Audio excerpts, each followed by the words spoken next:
Welcome to our fifth and final podcast of this series. Yep. It's been fun. It has been fun. Hopefully it's been informative. Yes, we've given some great tips. Well, you've given some great tips. No, you've peppered in a I've few, peppered you know. in. Oh, thanks, Carl. You know, give yourself a little bit of credit. So hopefully we've given you some top tips. We've given you some inspiration to get the magical Disney vacation that you've always wanted.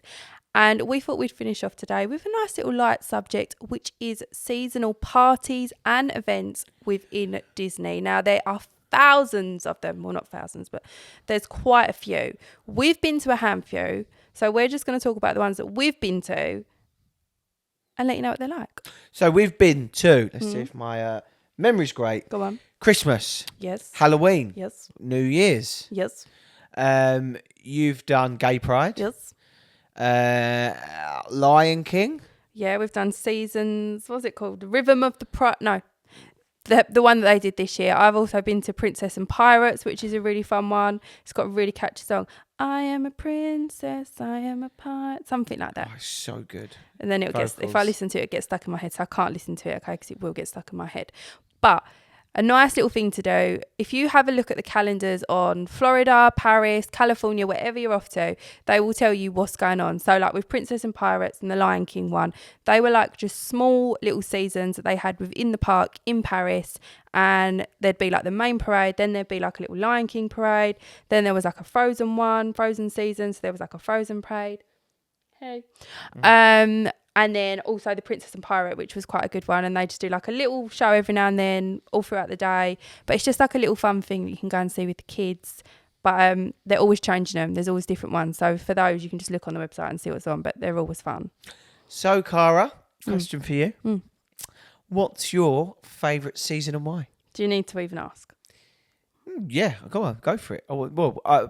People want to know. Okay, so my favourite, I do love Christmas, but my favourite thing that I've ever been to at Disney was Disneyland Paris Pride. It was amazing. I had no children with me, which was great because I had them. I could enjoy Disney how I wanted to. I could queue for a ride if it was 2 hours, if I wanted to go on it. I could go and stop, have something to eat, have something to drink, have fun. I went with all my friends. Now, Disneyland Paris do a Pride event. It's normally in June. I think they've had 2 of them now or 3 of them this year. I need to book up this year, so I will be doing that. And last year they had a massive concert. So they had Mika, Becky Hill was amazing. Some other artists from like around Europe that I wasn't sure who they were, but they were great. And it's a really fun event. There are so many families there, people from all across Europe. It is beautiful. They do like a big parade at the beginning. Then they have like a massive concert and it's over in the Studios Park. They have all the rides open and it was so much fun. Was it busy? It was busy, but I wouldn't say it was like horrible busy. Like for the parade, if you really want to get a good spot at the parade, like any parade, you have got to get there early. But the concert, it's massive. They've got all speciality like drinks, all speciality like food things. And yeah, it's just fun. It's just a nice, happy event because obviously it's about love and it's about a really happy subject. So it's a really nice thing. And yeah, I was surprised a lot of families and a lot of children. Well, I think she's sold Pride there. What, are you going to come this year then? Yeah, I'll come. You're going to come with me and the boys? I'll come with you and the boys, yeah. There you go. We'll leave the kids home and... there is some long lost footage somewhere of me at Pride as well, so maybe we can try and get a video out of that at some point, even like a little condensed video to show you just some of the fun we had. So my favourite season has got to be Christmas. Absolutely loved Christmas. I love the way it's decorated. We've done Christmas in Florida and Paris. We're very lucky. It's very weird, Florida, having Christmas in Florida, as it's about 22 degrees. Doesn't feel like Christmas. Is it not hotter than that? Or is it just because we're English and we just think everywhere's warmer? It wasn't that hot when we... it is about, like, lows 18 degrees. Like, sometimes I was in shorts and T-shirt and the Floridians are looking at you like, mate... Yeah, and of an evening it can be quite chilly. But yes. It's quite a nice temperature for us as English people that are just used to the cold. Yeah, because it's not too hot, and for the children it's not too hot and it's fine. But it's just beautiful the way they decorate it, isn't it? Like you cannot And do you know what blows my mind? That if you go there like the day before, there'll be no trace of Christmas. Then you go the day that Christmas They don't mess launches, about. and it's just, there's actually a documentary on Disney Plus about it. Oh, we actually Do you watched remember we that, watched it? And it is the planning that goes into anything that Disney does is incredible. Yeah, I must admit it ridiculous. was. But what I found was weird in Florida, we were sitting around the pool and then hearing Christmas songs. I Yeah. just found it didn't sit right. Like, don't get me wrong, I'm not knocking it. It was great.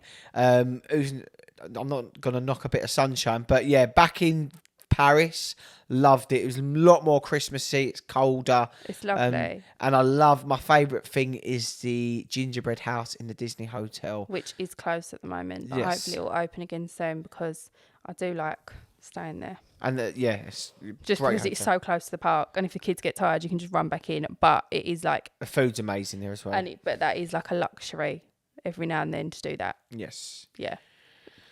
So Christmas is my favourite. Gay Mm-hmm. Pride is yours.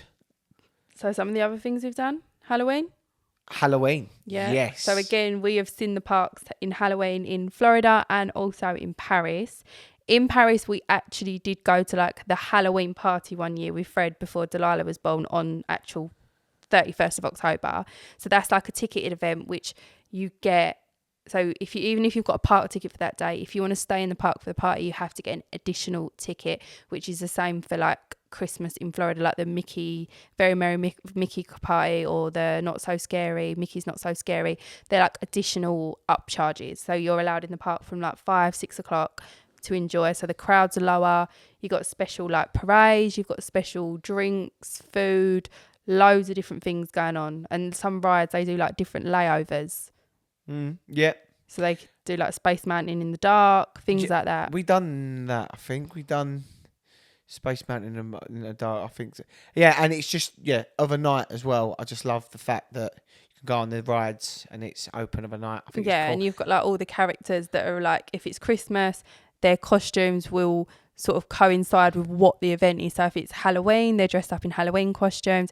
If it's Christmas, they're dressed up in Christmas costumes. And it's just a nice little added touch. So if you are going to Florida or Paris during any of these seasons and there is something like that on, it's a nice little extra in it to.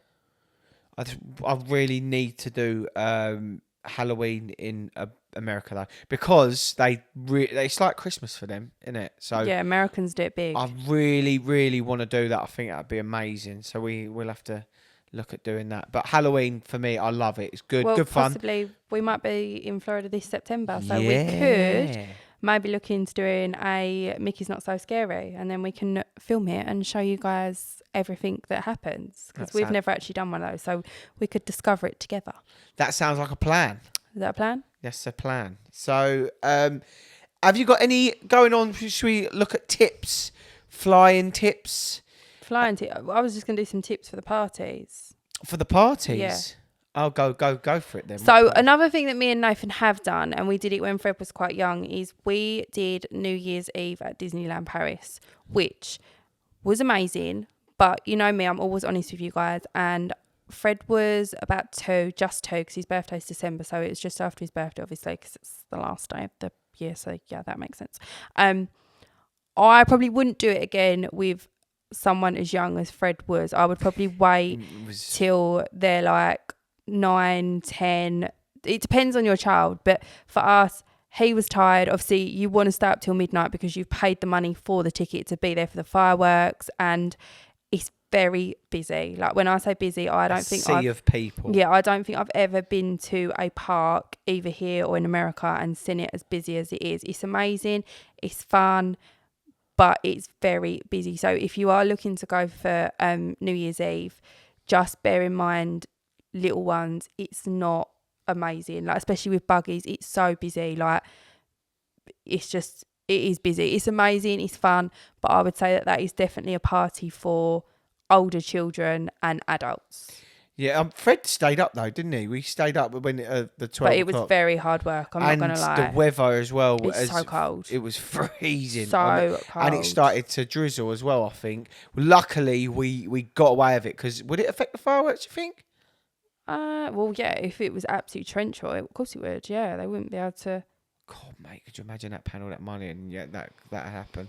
But yeah, that's just something to bear in mind if when you're looking at parties, just seeing which ones. Obviously, the Halloween ones are great for all ages. Christmas ones great for all ages. Pride great for all ages. But I would just think about the New Year's Eve one, just from our experience. I've got to say, when we went to the time we went Christmas, we had that feast at the Disney Hotel. Do you remember that? Yeah, is it Inventions?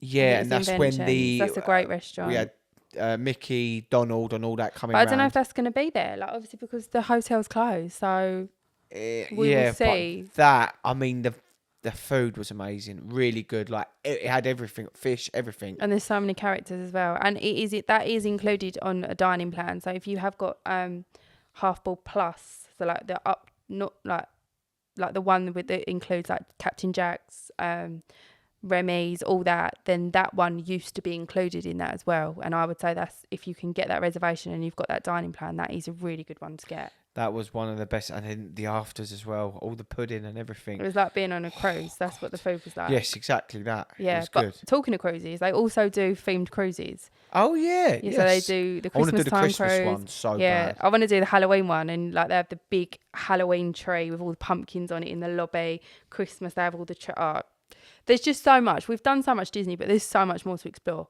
We've literally done like 10%. Yeah. We've got 90% to discover. I've got a really interesting question for you, seeing as this is like the last podcast in this series. What would be your dream Disney trip that you haven't done yet? Think about all the parks, all the cruises, all the places that there's Disney. What would be if someone said, right, here you go, this is a ticket to go there, where would you go? I got it. You're going to be quiet. You're going to love this answer. You're going to love it. And I'll tell you why. I'd love to go to LA. Yeah. Simply because of the food in the parks. The food in Disneyland looks insane. Compared to Walt Disney World in Paris, it looks... Yeah, it's unbelievable. And yeah, I'd love to go there. Obviously, it's always sunny there. The weather's amazing. I'm surprised though. I thought you would have said Aulani. In Hawaii. Oh, yeah, I didn't think of that. Oh, you missed a trick there, didn't you? Can I change it? Well... no. And if you don't know what Aulani is, please look it up because it looks ridiculous. So is that a Disney hotel? Yeah. In Hawaii. Oh my God, yeah, that's a bucket list. And also the Disney cruise around Alaska. Yeah, that is one of my and Nathan's bucket list things. We want to do the Alaskan cruise. 1,000,000%. That would be amazing. But also I want to do Cayman Islands. Well, yeah, that's the Western Caribbean cruise. We've done the Eastern Caribbean. And Jamaica. That's Western. Yeah. So, but no, I want to do LA. I want to do LA and Anaheim. Anaheim is that your one? No, that is where Disneyland California is. Oh, okay. Anaheim. So, right, what's your perfect? Mine. You've got like one ticket. Yeah, I know. Go. I'm going over to the Far East and I'm going to Tokyo Disney. I'm going to Tokyo Disneyland curveball. and I'm going to Tokyo Disney Sea. But that is my bucket list trip, but not until the kids are like 10. How long's flight would that be? I don't know. We've done Thailand. Yeah. Can't be much more or less than Thailand.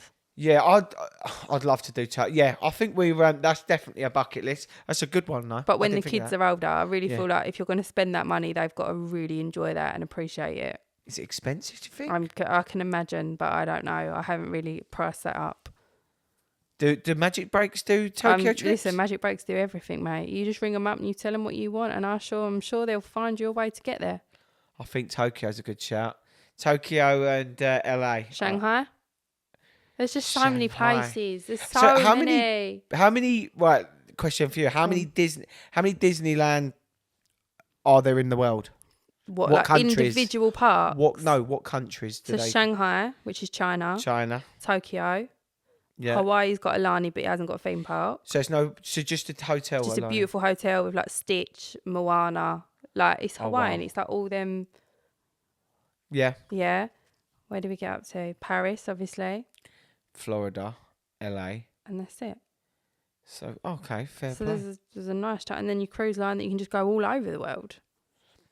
Well, that's So there is so much to explore. we've It got- is crazy.